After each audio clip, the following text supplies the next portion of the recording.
হাদিস আছে। একটি হাদিস আবুদ্দুদের সময় 70 সাহাবা তারা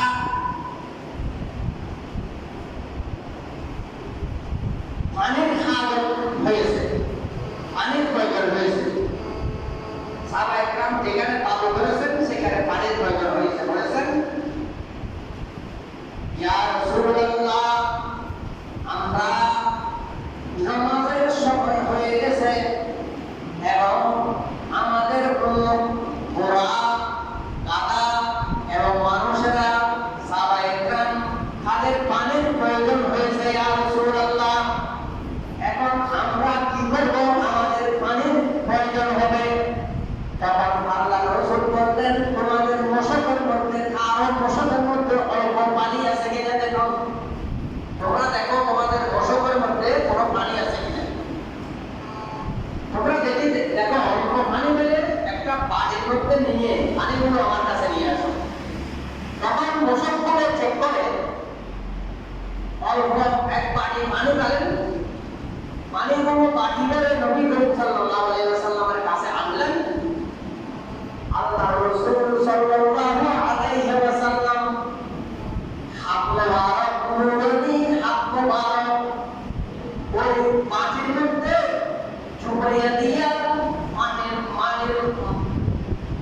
পানির মধ্যে প্রবেশ করাইয়া যখন আল্লাহ রাসূল দুই হাত যখন পানির মধ্যে প্রবেশ করালেন, সাথে সাথে এই আঙ্গুলের ফাঁক দিয়া ঝিরঝির করে পানি প্রবাহিত হতে শুরু করলো।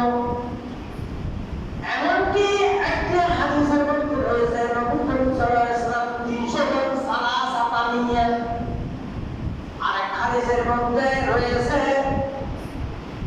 1400 সাহাবা এবং পানির চাহিদা পূরণ করলো, মশকের মধ্যে পানি করলো এবং ওরা তারা পানি পান করলো এবং সাহাবা একরাম সবাই গোসল করলো। এরপরে আরো পানি উৎপত্তি হতে শুরু করলো।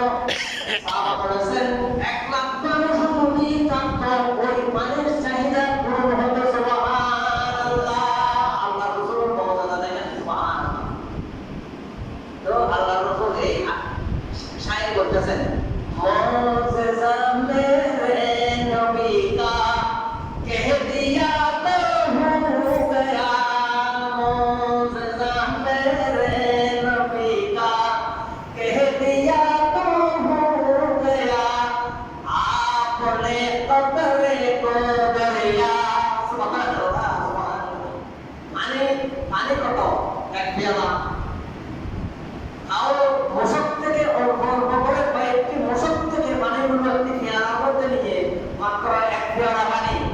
आपने कतरे को दरिया कह दिया तो हो गया। সুবহানাল্লাহ। আল্লাহ রাসূল বলার সাথে সাথে 1400 সাহাবা গোসল করেছেন, 1400 সাহাবাদের মশকের মধ্যে পানি নিয়েছেন এবং কত এবং ঘোড়া পানি পান করেছেন। সাহাবা একরাম পানি ভরপুর হয়ে গেছে। এমনকি হাদিসের পরবর্তী অংশের মধ্যে সাহাবা বলতেছেন, যদি 1 লাখ মানুষ যদি থাকতো তাদের পানির চাহিদা পূরণ হয়ে যেত। সুবহানাল্লাহ। আল্লাহ রাসূল দেখেন সাহাবা যখন আল্লাহ রাসূলের কাছে আসলেন, বললেন শুধুমাত্র এক পেয়ালা পানি আছে কিনা দেখেন। সেজন্য সাহাবা বলতেছেন, आपने कतरे को दरिया कह दिया तो हो गया, मुजिज़ा मेरे नबी का कह दिया तो हो गया। रब को अपने मुस्तफा से प्यार कितना देखिए। আল্লাহ রাসূলকে আল্লাহ কি মুহাম্মদ সাল্লাল্লাহু আলাইহি ওয়াসাল্লাম দেখেন। সুবহানাল্লাহ। আমার রাসূলের চেহারা মলিন হবে, আমার রাসূলের চেহারা মনে কষ্ট আসবে, এটা আল্লাহ চায় না।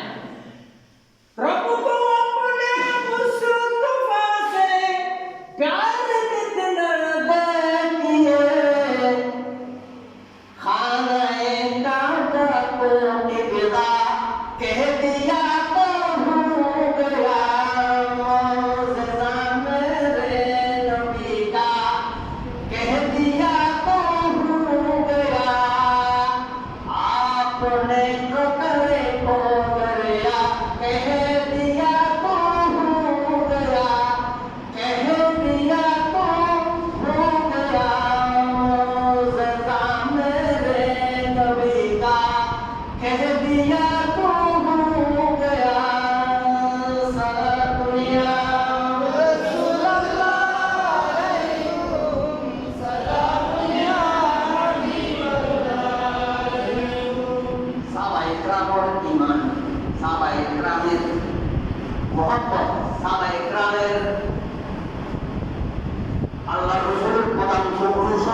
তাদের কিরকম ছিলেন, তারা কেমন ছিলেন, সেই জন্য তারা কোনো সমস্যাই সম্মুখীন হয় নাই। সমস্যাই সম্মুখীন হলে আল্লাহ রসুলের দরবারে যেতেন, আল্লাহ রসুল সাথে সমাধান দিয়ে দিতেন। কারণ আল্লাহ রসুলকে মহব্বত করে, আল্লাহ সেই নিয়ামত আল্লাহ রসুলকে দান করেছেন এবং সাহাবায়ে কেরাম তারা উপকৃত হয়েছে। সুবহানাল্লাহ, সুবহানাল্লাহ। আল্লাহ আমাদেরকে বুঝার তৌফিক দান করুন। এই কেন আলোচনা করতে গেলে তো অনেক আলোচনা রয়েছে, তারপরেও এই আমি প্রথমে যেটা বললাম, এই মাসের শেষ বুধবার চার সামনে মানে হচ্ছে সামনে মানে শনিবার, এক সামনে রবিবার, পুরো সামনে অর্থাৎ সোমবার, চে সামনে মানে মঙ্গলবার, চার সামনে মানে বুধবার। এই বুধবারকে চার সোমবারের গোসল বলে। এটা আসলে ফার্সি নাম বলে, এটা ফার্সি বাংলা। ফার্সি বলে চার সামনে মানে বুধবার, চার সামনে মানে কি বুধবার, সামনে মানে হচ্ছে শনিবার। এটা ফার্সিতে, কিন্তু আরবিতে নয়। আরবিতে ইয়াউমুস সাবত, ইয়াউমুল আহাদ, ইয়াউমুল ইসনিন, ইয়াউমুল সালাসা, ইয়াউমুল আরবাআ এরকম বলে। আর উর্দুতে আর রকম বলে, ফার্সিতে এইরকম।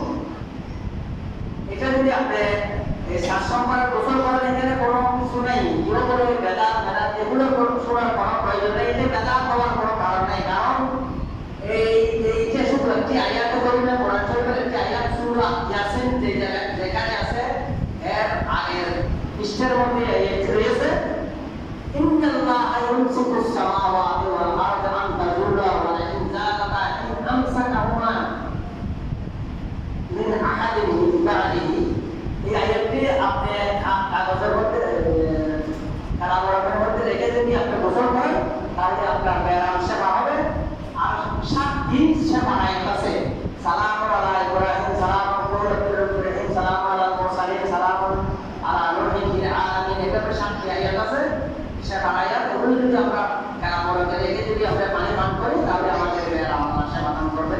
এগুলো কোনো খারাপ কিছু নয়, কোরআনের একটি আয়াত আছে। মানুষে কি করবে এটা আপনাদের দেখার কোনো প্রয়োজন নেই, এটা ওলামায়ে কেরাম বলেছেন। কারণ এই মাসের শেষ বুধবারে নবী করিম সাল্লাল্লাহু আলাইহি ওয়াসাল্লামের বিষয়ে এটা আলোচনা আছে, অনেক লম্বা আলোচনা। কারণ আল্লাহ রসুলের অসুস্থতা বেড়ে গেছেন এই শেষের দিকে, এই মাসের শেষের দিকে। রবিউল আউয়াল থেকে এটা আমি ঘটনা সাইডে আমি যোগাযোগ করতে পারি কিনা, নবী করিম সাল্লাল্লাহু আলাইহি ওয়াসাল্লামের রোগাক্রান্ত হওয়ার বিষয় এবং আল্লাহ রসুলের ইন্তেকালের বিষয় সম্পর্কে একটু আলোচনা করব পরে। আজকে সময় নেই, সেটা বলতে পারছি না। যাই হোক, আমরা আমাদের রবিউল আউয়াল মাস আসতেছে, সফর মাস যখন শেষ হয়ে যাবে, রবিউল আউয়াল আমাদের কাছে আসবে। আর বৈষম্য বিরোধী ছাত্র আন্দোলনের যারা মানুষেরা, ছাত্ররা শহীদ হয়েছেন, অনেক মানুষও শহীদ হয়েছেন। আল্লাহ এগুলিকে শহীদ হুকমে বলা হয়। এখানে অনেক একতলাপ রয়েছে, শহীদের ব্যাপারে কিছুটা একতলাপ রয়েছে, এটা আমি বলছি না। কারণ শহীদ 1 নম্বর শহীদের মধ্যে আরো 8 নম্বর পর্যন্ত শহীদ আছে। শহীদ 1 নম্বর নয়, শুধু 8 নম্বর পর্যন্ত শহীদ আছে। 1 নম্বর শহীদ হচ্ছে ধর্মযুদ্ধের মধ্যে যারা মারা যায় শহীদ হয়, তারা হচ্ছে 1 নম্বর শহীদ। এখানে যারা এমনি মারা যায় এভাবে বৈষম্য বিরোধী যেভাবে মারা গেছে, তাকে সেই শহীদ গুলোকে শহীদ হুকমে বলা হয়। তারপরে তাদের জন্য দোয়া করবেন, শহীদ হুকমে এই শহীদদের জন্য আপনারা দোয়া করবেন। এবং তাদের বিষয়ে শনিবার রানীহাটের মধ্যে আহলে সুন্নাত ওয়াল জামাতের পক্ষ থেকে রানীহাট বাজার চত্বরের মধ্যে প্রতিবাদ সভা এবং সমাবেশ থাকবে। আপনারা সবাই যাবেন সেখানে, তাদের জন্য দোয়া করবেন। আপনাদেরকে দাওয়াত দিয়েছেন, দাওয়াতনামা আপনারা আরো ভালোভাবে জেনে নেবেন। যাই হোক, আল্লাহ আমাদেরকে যেন তৌফিক দান করুন। আপনারাও দোয়া করবেন, আমরাও দোয়া করবো, সবাই এই দেশের জন্য দোয়া করবেন। এই দেশ যেন, আমাদের দেশকে যেন একটা ভালো একজন শাসক আল্লাহ যেন আমাদের জন্য নিযুক্ত করে দেন, যাতে করে আমরা গরিব যারা আছি আমরা যেন সুখে শান্তিতে বসবাস করতে পারবো, আরাম আয়েসে যেন বসবাস করতে পারবো, মানবতা নিয়ে যেন আমরা বসবাস করতে পারি। সেই জন্য আমাদের জন্য সবাই আপনারা দোয়া করবেন। আর যারা সুন্নত আদায় করেন নাই, 4 টাকা সুন্নত আদায় করেন। ওয়া আখিরু দাওয়ানা আনিল হামদুলিল্লাহি রাব্বিল আলামিন।